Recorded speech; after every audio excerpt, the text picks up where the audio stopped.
7th of March, 1999. The grid finally forms in Melbourne for the start of the Formula One World Championship.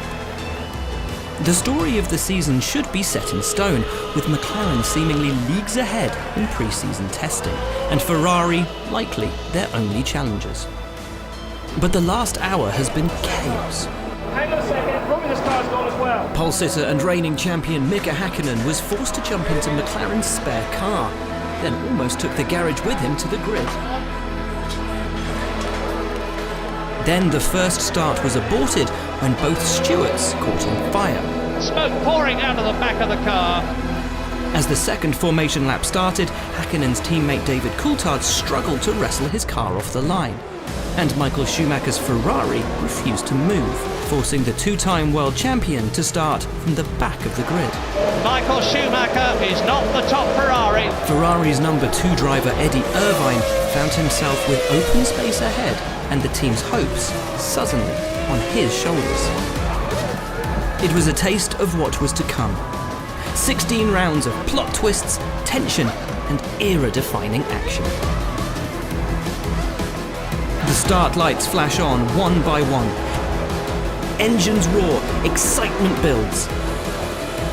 The lights go out, and one of F1's greatest years begins. This is how the 1999 Formula One season was won.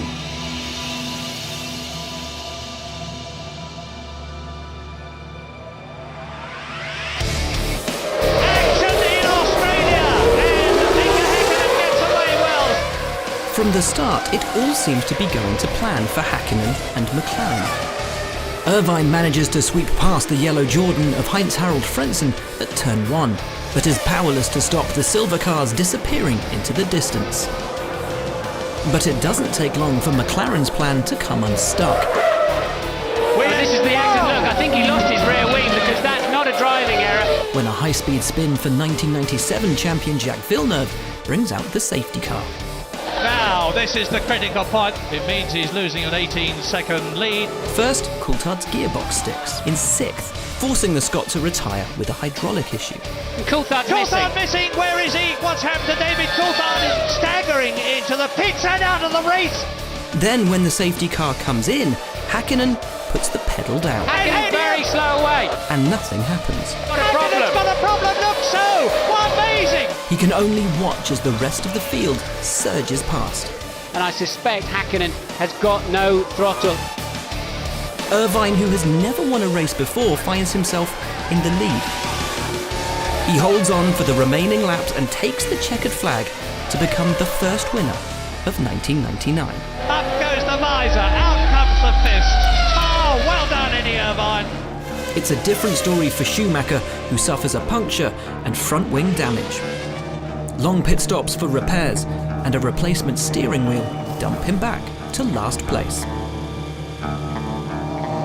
He sets the fastest lap of the race, but it's scant comfort for the famously competitive German. This disappointment is not going to put us down a little bit, I tell you. Ferrari arrives in Sao Paulo having clocked up an extra 2,500 miles of testing. But it doesn't pay off. Mika Häkkinen, after his problems in Australia, in pole position again. On Saturday, Schumacher is out-qualified not only by both McLarens, but also the steward of local hero Rubens Barrichello. Once again, it should be McLaren's race to lose. But at the start, the ghosts of Australia come back to haunt them. Coulthard stalls as the lights go out, forcing Schumacher behind to take evasive action. A terrible start for David Coulthard, a good one for Mika Häkkinen. Then, as Häkkinen exits the fast Curva do Sol on lap 4, Häkkinen's in trouble. Häkkinen drops back. Barrichello takes the lead of the race to the joy of the Brazilian fans, Barrichello leads. with Schumacher and Irvine hot on his tail. He doesn't hold on to the lead for long as the two Ferraris pit early and then put the hammer down. When Barrichello emerges from his own stop, he sees the two red cars out ahead. Schumacher takes the lead and Mika Häkkinen moves up into second place. And his day goes even further downhill when the Stewart Ford's engine gives up spectacularly spectacularly right in front of the main grandstand. Well, a downcast, crestfallen Rubens Barrichello. Hakkinen, meanwhile, has got back up to speed after his gearbox issue and is using the pace of the McLaren to hunt down Schumacher. The leader pits first and Hakkinen pushes his car to the edge. A lightning pit stop by the McLaren mechanics follows. 8.6, 9.1. It's very fast. And he comes back out just ahead of the Ferrari. Yes, and There's Schumacher, there's but he's Schumacher. flying. Hakkinen goes on to take the win, to McLaren's relief. Over the line goes the Finn. Victory for Hakkinen, victory for McLaren. They've shown that when their car works, it's hard to beat. Schumacher follows him through 5 seconds later. The two-time champion did everything he could, but was still beaten by the faster car. Some way behind, Frentzen runs out of fuel on the final lap. But as he's the only other car on the same lap as the leaders, he keeps his third position. Coulthard is less lucky, being forced to retire with even more gearbox issues. It's a worrying trend for McLaren, who have seen 3 mechanical retirements from just 2 races.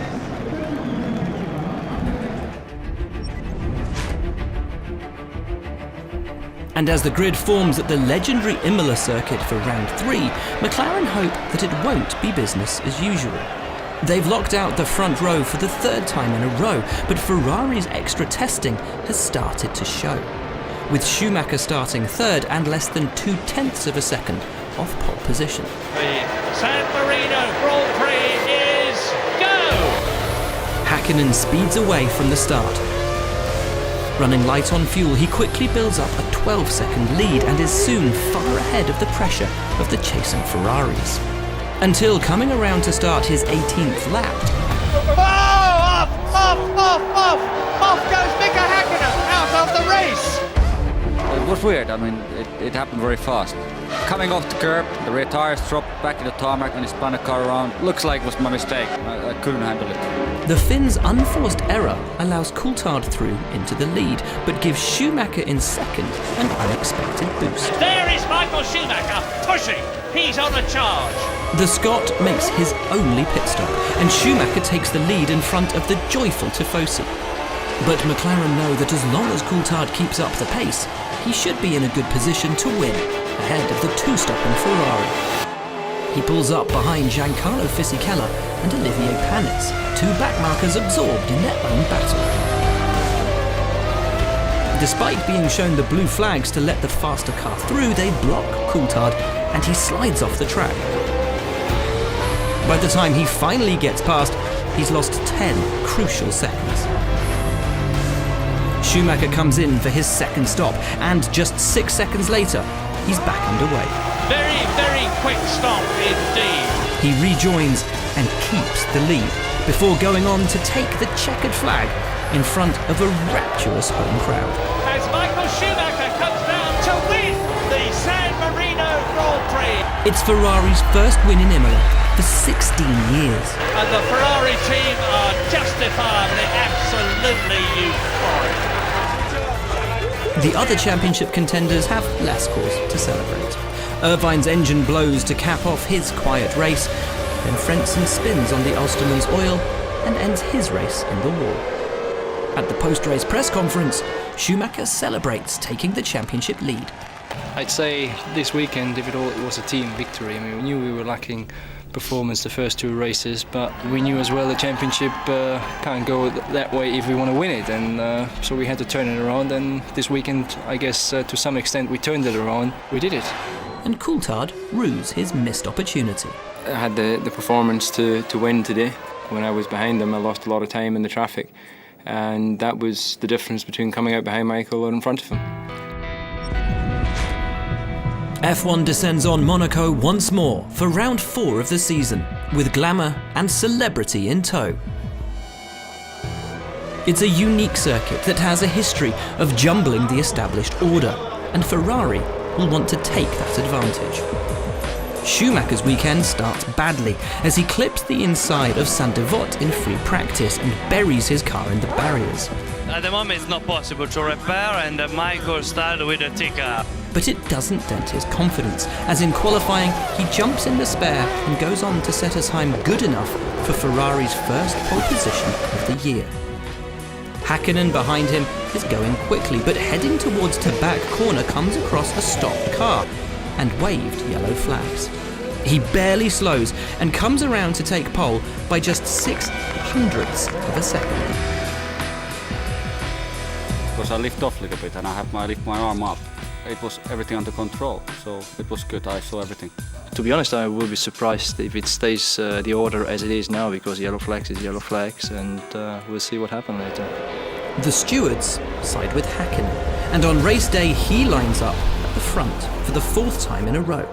A determined Schumacher slots into 2nd with Coulthard 3rd and Irvine 4th. Go, go, go! The lights go out and Schumacher makes up for his lost pole. Schumacher leads! Schumacher, an absolutely sensational start! He disappears off down the narrow streets of Monte Carlo. Soon after, a blown engine forces Coulthard to retire for the 3rd time in 4 races. Look at that smoke again coming out of David Coulthard's car. And Hakkinen is scuppered by the same thing, as oil from a failing back marker causes him to slide straight onto the runoff at Mirabeau Corner. Irvine, who had trailed him by 20 seconds, is now right on Hakkinen's tail. Hakkinen in, Hakkinen in! After both have stopped, the Ferrari leads the McLaren. Yes, he is indeed. So Irvine keeps track position. But nobody can stop Schumacher. And the German comes around to take victory by over 30 seconds from his teammate. It's an emphatic win in a Ferrari that had been all but written off just 4 races ago. Victory for Schumacher and Ferrari in 1999. In contrast, McLaren's fast but fragile car is severely hampering their championship campaign. With Schumacher on 26 points streaking away at the top of the table, the British team need to pull something out of the bag to get back in contention.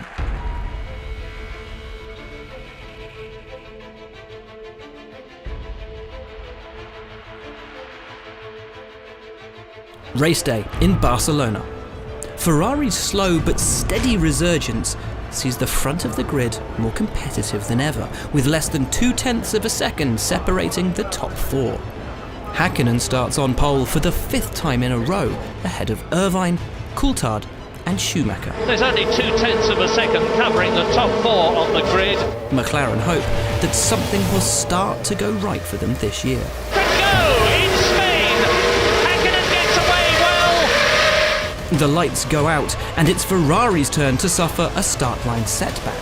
Both the Ferraris have been passed. It's a bad start for both the Ferraris. Eddie Irvine gives it too much gas, spins his rear wheels and makes a poor getaway. Schumacher behind is stuck between his teammate in front and a fast-starting Coulthard to his left.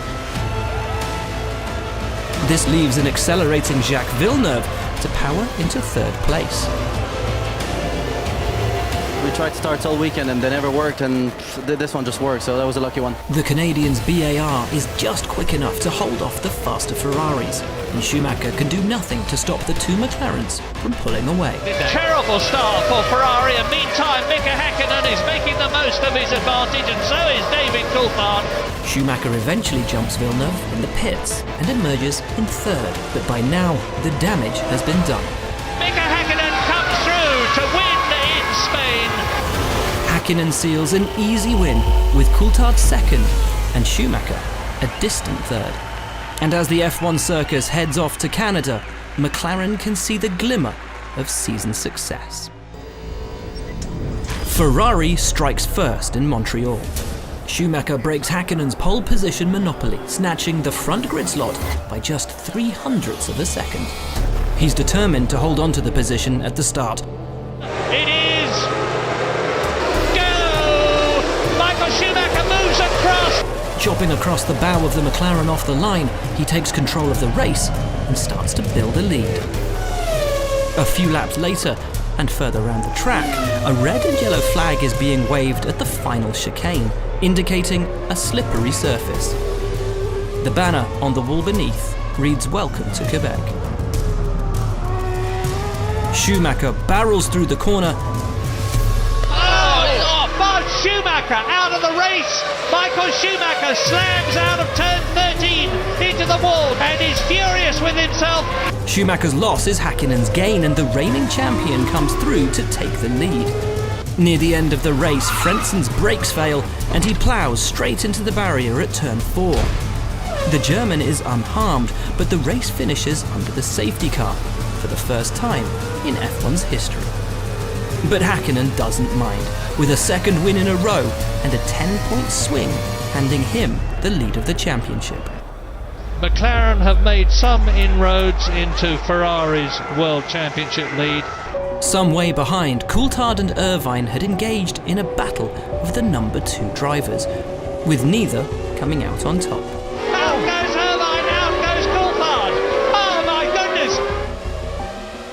Irvine manages to recover his way back to 3rd, thanks to some outlandish overtakes. But goes Eddie Irvine all over the place. They both go over the apex of turn 13. But Coulthard finishes 7th, and just outside the points. When he's calmed down, Schumacher is philosophical about his crash. But that was very clearly a mistake by myself. Just lost it and hit the wall. I seem to make one a year, and I hope that is the last one I make this year. But he's not the only world champion to fall victim to the exit of Montreal's turn 14. Both Damon Hill and Jacques Villeneuve end their races in the wall there too, earning it the nickname, the Wall of Champions. 2 weeks later at Manicourt, the rain comes down in qualifying. The usual order goes out of the window, with Rubens Barrichello taking pole for Stewart, ahead of Jean Alesi's Sauber and Olivier Panis's Prost. It's a pleasure to be up here. You have to get everything set up right. Have a great start, a great race. It doesn't change, it just makes things a lot easier. Race day dawns, and the track is dry. Coulthard, starting in 4th, is the highest placed of the championship contenders. He's followed by Frentzen and Schumacher, with Häkkinen and Irvine way back in 14th and 17th. A green flag waving in the background shows that everybody's in position. Good start by Barrichello. David Coulthard goes up into 3rd place, so already he has made a position. The conditions restore the normal form book, with Häkkinen in particular flying up the order from the start. At one point, passing 3 cars into the hairpin. Mika Häkkinen flying through the field. Coulthard too is surging forward, passing first Panis, then Alesi, and finally Barrichello to take the lead. Coulthard challenging for the lead. It's a bit late, yes. David, but he's made a tremendous move. Until he retires with an alternator failure. Rubens Barrichello takes the lead, and David Coulthard looks as though he's out of the race. As the sky darkens with the promise of rain, Häkkinen overtakes Schumacher, Frentzen and Alesi and begins to chase down Barrichello. Then the heavens open. I think it's raining. Look at the umbrellas, Murray. It started to rain. The track becomes almost undrivable and starts to catch drivers out. Quickly thumping the steering wheel. Off goes Jean Alesi. The safety car is scrambled. They'll be in this lap for sure for wet tyres. At the restart, Häkkinen goes for the lead. He caught the white line on the inside. Through goes Schumacher. But where Häkkinen fails, Schumacher succeeds. Look at Schumacher. Fantastic, unbelievable. The Rainmeister passes Barrichello for the lead and pulls away at a second a lap until he suddenly slows. What's happened to Michael Schumacher? Look, he's suddenly got Barrichello right behind him. Ignazio Lunetta, his race engineer, has got a spare steering wheel ready. A pit stop for a new steering wheel drops him back to 6th, before he asserts his number 1 status and is let through by Irvine. Häkkinen tries again, first passing Frentzen for 2nd, then Barrichello for the lead. But Jordan have quietly been playing the long game. Way back when the rain began, they'd given Frentzen a full tank of fuel. The gamble pays off. Both Häkkinen and Barrichello stop again, and the German comes around to take a surprise victory. Jordan and Heinz-Harald Frentzen win in France. Magnificent. I had to save a little bit of fuel in one stage, so to make it through the end, but the communication worked out perfectly. Häkkinen rues a lost win, but second on the road means he extends his championship lead over Schumacher. As the two begin to pull away from everyone else in the championship, it's starting to look like 1999 will be another season-long battle between the Finn and the German.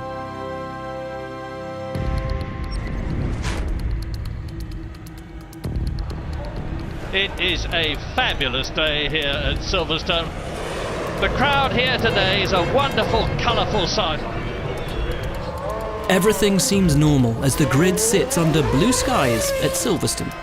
The McLaren and Ferrari drivers assume their positions at the front of the field.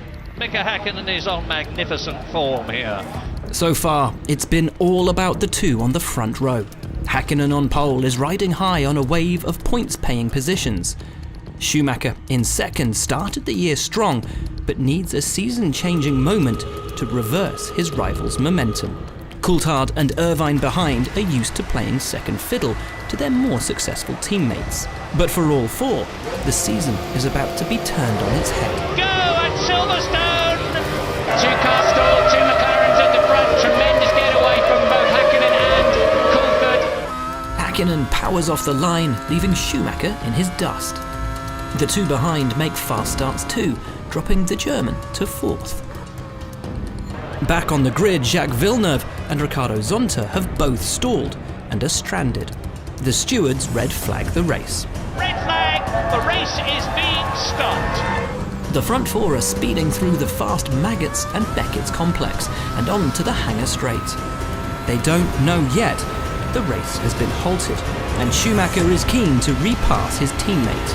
Two Ferraris fighting each other. Eddie Irvine having That's Schumacher's, right?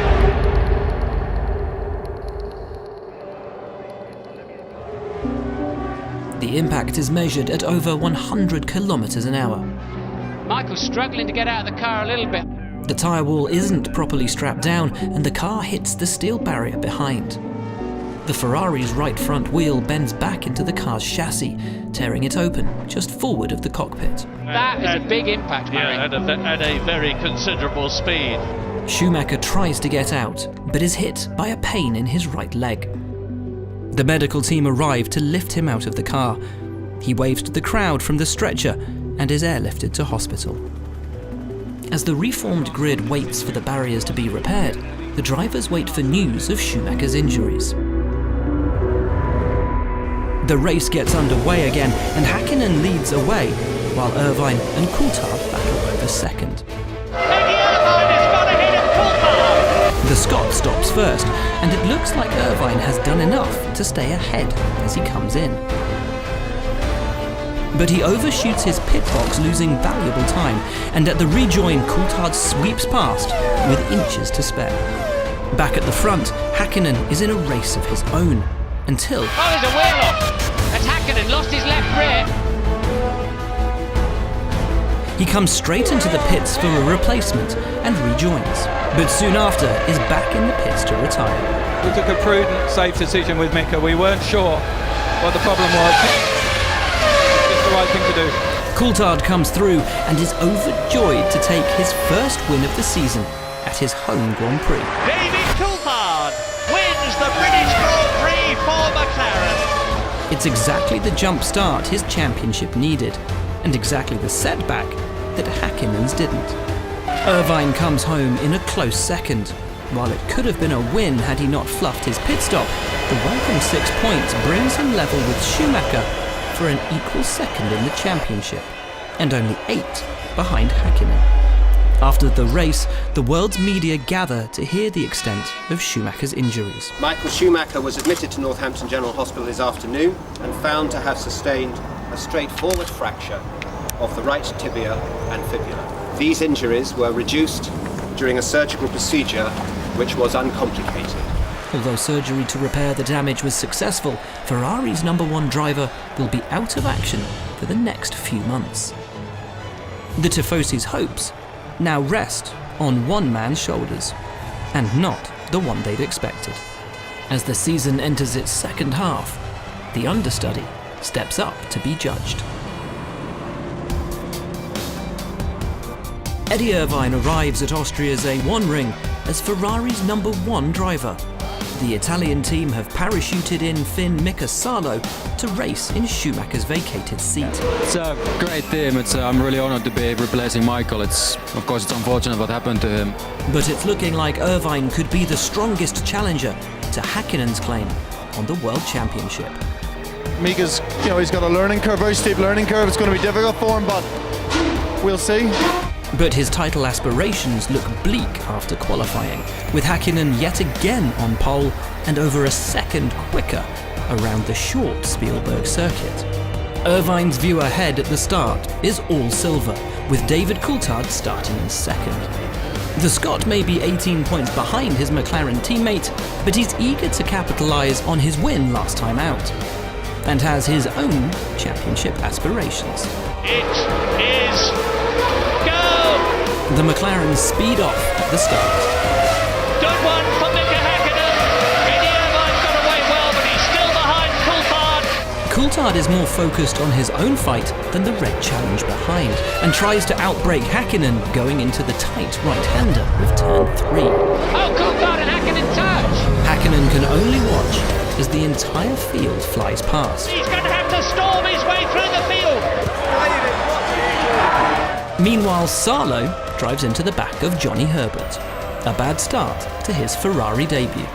Häkkinen spins himself the right way round and sets off to fight his way up. Häkkinen's car is more than fast enough. Coulthard emerges from his first pit stop and back into the lead, but starts to struggle on the new tyres. Irvine takes his chance. He puts in fast lap after fast lap, and when he comes out of the pits after his own stop, he's jumped into the lead of the race. He's leading the race and he's got Salo in front of him. New teammate Salo, a lap down on the lead, lets him through, before holding Coulthard up as much as he can. So Coulthard now needs to charge and put that Ferrari under pressure. The Scot is getting quicker and quicker as his fuel load drops, and he's doing everything he can to rescue a result for his team. But it's not enough, and Irvine rounds the final turn to take the checkered flag, just 3/10 ahead of Coulthard. Eddie Irvine wins brilliantly! 22 seconds later, Häkkinen comes through to take third. Despite being forced by his teammate to give a masterclass in overtaking through the field, he appears unbothered. To come here to score points was important, and we did that. Whatever happens in the second corner, that's not now important. These are grown men, they don't need to be treated like children. He made a mistake, he accepts it, it's finished and over with.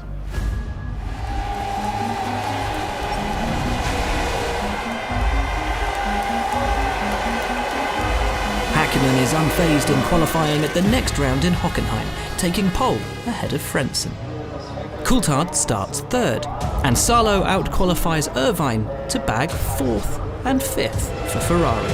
The Ferrari #2 is the best of the starters. Salo is sprinting up on the left and taking second position. Shooting past Coulthard off the line, while Häkkinen heads off at the front. Mika Salo is pushing. Coulthard tries to retake the position at the chicane, but Salo holds firm. Coulthard's obviously just had a go at Salo. He's going to lose some front grip with that. A stop for a replacement wing drops him down to 10th. But his troubles aren't over. He tries to pass Olivier Panis in the Prost and earns himself a 10-second stop-go penalty. That's another way to overtake somebody, David. That bit of rallycross style on the way out. Leader Häkkinen is comfortable at the front and comes in for his pit stop. But the fuel rig malfunctions, and the long stop means he rejoins in 4th. There's a fuel rig problem here at McLaren. They're having to change over. Mika Salo, in only his second race for Ferrari, takes the lead. Well, are we going to see what we saw in Austria? Fighting comeback by Mika Häkkinen. Häkkinen's not out yet, though. He makes a move on Frentzen for third, and then his tyre explodes. Oh, come on, sorry! Mika Häkkinen collides out into the tyres! It looked like the rear wing post was broken, whether it was a blowout that broke the rear wing, or whether the rear wing mounting broke. There's some pieces that fly out of the rear. When you spin off like that, you do get some more grey hair. At the front, Salo allows Irvine past to take the lead. Eddie Irvine got past Mika Marco Salo, probably under team orders. The Ulsterman takes the win, with the Finn a close second. Eddie Irvine wins in Germany for Ferrari. Ferrari's 1-2 finish sees a big swing in the championship. Irvine shoots into the lead, 8 points ahead of Häkkinen. I never gave the call, thank God. I know what it feels like. You know, Meek, what a star today. Like, you know, it's his race. He's getting a trophy. I'd feel bad if it was sitting on my mantelpiece. He did a fantastic job, I have to say. Absolutely boy wonder. Incredible. At the next round in Hungary, it's almost even between Häkkinen and Irvine in qualifying. But the Finn leads away from pole position and opens up a big gap to the Ferrari behind. It's Häkkinen leading, Eddie Irvine still holding that second position, Fisichella is up into third place. Coulthard starts slowly, being overtaken first by Fisichella and then Frentzen. But superior strategy from McLaren helps him repass. Coulthard's going to be in front of Frentzen, look. Yes, that was a great stop by McLaren team. Well done. And he's soon pressuring Irvine for second. Giving Irvine a real hurry-up call on lap 46. Irvine cracks, and on lap 62 understeers off the circuit, letting Coulthard nip past. That's going to put a smile on the Scots face, not to mention the McLaren team. Häkkinen takes an easy win ahead of his teammate. Mika Häkkinen cruises across the line, making it McLaren's first 1-2 since the Spanish Grand Prix. Third for Irvine still nets him 4 points, but as the F1 circus heads to Belgium, his championship lead looks precarious. The legendary Spa-Francorchamps circuit is up next. It's one of the drivers' favourites, and one of the most fearsome. The BAR drivers set out to prove their bravery in practice, daring each other to take the famous Eau Rouge corner flat. Villeneuve is the first to try, with spectacular results. Oh, and that is a very big one indeed, it's Jacques Villeneuve. Zonta then has a go. Oh, that's a terrible crash. And outlines just how dangerous the circuit can be. That is a very, very bad accident, but once again, the BAR driver stepping clear. It doesn't deter Häkkinen, who takes his 10th pole of the season. Irvine, meanwhile, can only manage 6th. But Häkkinen comes unstuck at the start. Quite a long hold for Häkkinen and Coulthard. He jumps the lights, stops, and then moves off slowly. Coulthard pulls ahead and squeezes his fellow McLaren into the La Source hairpin. As the two make their way down the hill towards Eau Rouge, Coulthard is in the lead. Irvine behind is struggling to overtake Ralf Schumacher's Williams, so Ferrari put a plan into action, asking Salo to drop his pace. Salo in 5th place, but he's a minute behind the McLaren. This battle is significant because at this rate he's just 19 seconds behind Irvine. Irvine's got to stop again, which means that Ralf could pinch 4th place off Irvine, so Salo has to hold him up. Williams boss Patrick Head marches down the pit lane and tells Ferrari exactly what he thinks of their strategy. Sporting image of Ferrari. It works though, and later Irvine comes out of the pits just behind his teammate, who immediately lets him through. Irvine managed to stay ahead of Ralf Schumacher, which paid off for Ferrari. But Ferrari's machinations can't dent Coulthard's day, as he leads Häkkinen to another 1-2 finish. Over the line, slows down to the acclaim of the McLaren mechanics. Häkkinen is less than overjoyed, feeling that his teammate fought unfairly at the start. You know, when you have two very competitive cars, equal speed, so that moment is better just to drop and concentrate for your race. It's better than nothing what could have happened in the first corner. Irvine arrives in Monza to the announcement that despite carrying Ferrari's hopes for the championship, he'll be replaced at the team by Rubens Barrichello for 2000. Not even Ferrari's die-hard Tifosi fans can cheer him to success in qualifying. His time is 1.3 seconds slower than Häkkinen's pole lap, and only good enough for 8th on the grid. Go! Häkkinen gets away well. But the Finn leads away from the start, using the McLaren speed to pull out an 8-second advantage. Häkkinen a supreme start, and up comes Zanardi into 2nd place immediately. But just over halfway through the race, he makes a calamitous mistake. Neither McLaren nor the Tifosi can believe what they're seeing. And this could blow the World Championship wide open. And Mika Häkkinen is consumed with rage. And the Heinz-Harald Frentzen goes on to take his second win of the season, ahead of Ralf Schumacher. 10 World Championship points, another magnificent victory for Jordan. And Mika Salo snatches third to give the Tifosi something else to cheer about. Irvine comes through in 6th position, adding a single point to his championship tally. This brings his total to 60, exactly the same number as Häkkinen. The normally frosty Finn lets out all of his emotion behind a hedge at the side of the circuit. In just 5 races, he's gone from leading the championship to battling to stay in it. In that time, he's spun out while under no pressure, suffered a high-speed puncture, and twice come out on the losing side when battling with his teammate. It doesn't seem to be going his way. With just 3 races left in 1999, and 2 drivers tied at the top, it's going down to the wire.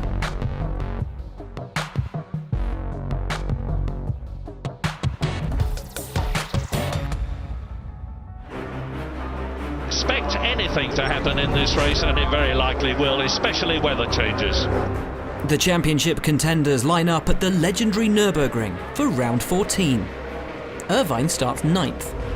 His Ferrari has struggled all season against the McLarens, but he's got reliability and a number 2 driver fighting by his side. This could be the only chance he'll ever have at becoming world champion. Häkkinen sits in 3rd, with previous performances hanging over his head. A quick but temperamental car, 2 crashes from the lead, and a teammate who's out for himself mean that, with time running out, each race ahead is an all-or-nothing gamble. There's no doubt about it. Häkkinen is the fastest man around here this weekend on a bone-dry track. The contenders know that they need to make every point count in the run to the final race. Yes, nice one, Frentzen. David Coulthard is blocked by Frentzen. Häkkinen moves up into 2nd position. The field piles through the first 2 turns. Oh, somebody's over. Bang, and that's Sauber upside down. With Sauber's Pedro Diniz caught in the middle. Yeah, that's a nasty accident. Not long after the resulting safety car comes in, the rain starts to fall. The championship leaders opt for different strategies. Häkkinen dives into the pits for wet tyres, while Irvine comes in for dries. And that looks like another set of slicks to me, James. It is a set of slicks, absolutely extraordinary. Right, They're not ready on the left rear, there's no tyre. Ferrari take an age in bringing the tyres out, leaving Irvine stationary for 28 long seconds. He rejoins and sets about making his way back up the field. He soon pulls up behind Häkkinen, who's been lapping seconds off the pace on the wet rubber. You're on the wrong tyres, Mika, come in. The 2 battle for 12th position. Irvine passes and Häkkinen slinks back into the pits for dry tyres. Back at the front, it could be anyone's race, but the slippery conditions are taking no prisoners. Frentzen leads until his Jordan breaks down. Frentzen stops. That's his race run. Coulthard comes through but goes off into the barriers. Oh no! Coulthard. Wow, this is unbelievable. Fisichella takes over at the front before spinning off. And there he is. Fisichella. He stalled it too. He's out of the race. He's out of the race. Then Ralf Schumacher does the same before a puncture sends him into the gravel. And off goes Schumacher. To his own surprise, Johnny Herbert assumes the lead of the race. He manages to keep his Stewart on the road to the checkered flag and takes the team's first ever Grand Prix victory. I doubt too many people had their money on Johnny today. Oh, words fail me. Stewart finished 1st and 3rd. The race wasn't a complete write-off for one of the championship contenders though. Häkkinen catches up with Irvine, who's running in 6th place, the last of the points-paying positions. He begins to hassle his rival, and going into the chicane, pressures the Ulsterman into making a mistake. There's the Ferrari over the chicane. Häkkinen takes the place. He goes on to take 5th, upping his haul from 1 championship point to 2. Irvine finishes 7th, scoring nothing. F1 heads to Sepang for the penultimate round and Malaysia's inaugural Grand Prix. A familiar face returns to the paddock. Michael Schumacher, fully recovered from his injuries, is ready to step back into Ferrari colours. In typical Schumacher style, he's straight back up to speed, taking pole by almost a full second over Irvine. And the German flies away at the start of the race too. At the end of the first lap, he's more than 3 seconds ahead. Behind him, Irvine makes a good start, but is soon struggling to hold back the McLarens. Schumacher, one of the most notoriously competitive drivers in history, comes to his rescue. Schumacher backing off now to play the team game. He allows his embattled teammate through and sets about holding up Coulthard behind. There's only so much he can do though. Coulthard barges his way past and is chasing down Irvine ahead when he begins to lose fuel pressure. There's a McLaren on the pit straight. It must be Coulthard. Well, that is a sensational development. Coulthard's retirement means Schumacher retakes second and Häkkinen jumps to third. And when Irvine pits from the lead and rejoins behind his teammates, Schumacher lets him past once more. Michael knows he's got to do what he's got to do. The red cars take the checkered flag to seal a Ferrari 1-2. Irvine leads the World Championship, Ferrari lead the Constructors' Championship, and McLaren are not at all happy. Schumacher's actions help his former number 2 snatch the championship lead away from Häkkinen. Irvine will head to Japan with a 4-point cushion and is 1 point away from taking Ferrari's first driver's title in 20 years. Until, thanks to a complaint by McLaren, the FIA ruled that Ferrari's barge boards are 1 centimetre too short. Irvine and Schumacher are disqualified from the results, and Mika Häkkinen is the 1999 Formula 1 world champion. I'm not getting excited anything yet. It's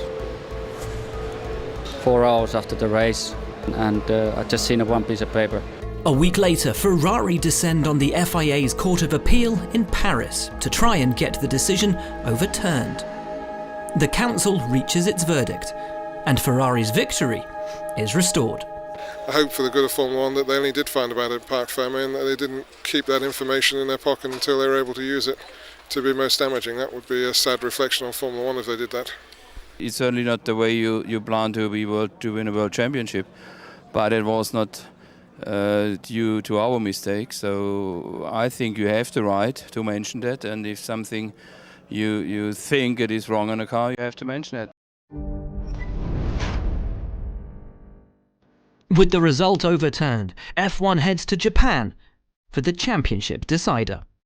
We had number 1. Häkkinen needs to win to take a second consecutive crown. We get in the first row, you know, everything is possible. If we are in the second and third row, the life's going to be difficult. If he doesn't, then anything higher than 5th for Irvine will be good enough for the title. No, it's very open. You know, Mika wins the race, he's the champ, you know, and he deserves it. If I beat him, I'm the champ and I deserve it. You know, it's that simple. It starts badly for the Ferrari driver. A crash in qualifying leaves him 5th on the grid and nursing a sore neck. But he's got the fastest wingman in the world on his side. Schumacher takes pole, leaving Häkkinen 3/10 adrift in second. You crack once and you're finished. So let's see what happens. The Finn knows that his best chance will be at the start. If he can get the jump on Schumacher and disappear into the distance, Ferrari will be powerless to take the championship away from him. The grid forms up in front of a tense Japanese crowd. Michael Schumacher darts across, but Mika Häkkinen gets ahead of him. Yes. Mika Häkkinen a marvellous start, and he's streaking away already. This is exactly what the Finn wanted, exactly what Michael Schumacher didn't want. Häkkinen's blistering start stuns Schumacher. The German makes a half-hearted attempt to come across the track and defend, but quickly realises he's already lost the lead. It's looking good so far for Mika Häkkinen, and he appears to have the pace, but we know Michael Schumacher is very, very strong around this racetrack. Irvine also makes a good start to jump past Coulthard into 4th, but it's not good enough for the championship, unless his teammate can take the lead.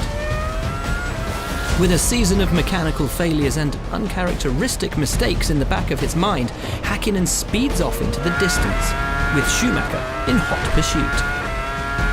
The first stops come around and Coulthard manages to squeeze past Irvine for third. Here it is, look, here it is. There is Coulthard. That is so close. Yes, he's done it. The two drop away from the leaders. Then the Scot puts a wheel on the grass. Oh, it's Coulthard's off. Coulthard has gone off.